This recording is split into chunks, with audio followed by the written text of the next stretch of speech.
MLA and MDC of Nongkrem constituency, Lambor Malngyang, while speaking to the media, said that he was opposed to the give and take policy of the governments of Assam and Meghalaya with regards to land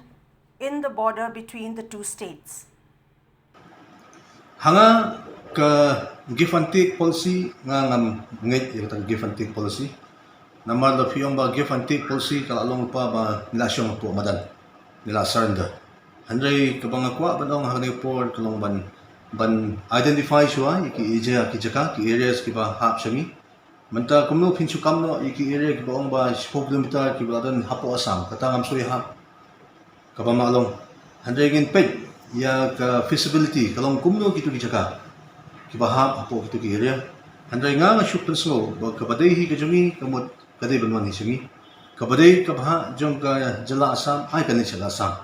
Ngimkwa syu bandon kata kajing ya kajya kabanya hapha ya ki police forces bikin habanlit naga post report banyui syu ya ni kajing jinja jo gibreo kapo ka de bangin pukut ya ni kajing ya kanat hapring jong kini ki atli ki jala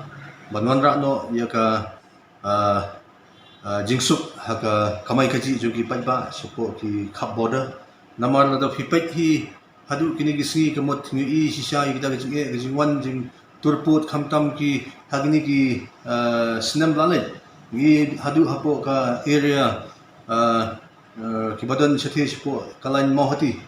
gi to ki area ki badan sethi sipo ka area jong ka jirang gi pet satu ki wan ban turput nagawi ka pos ko report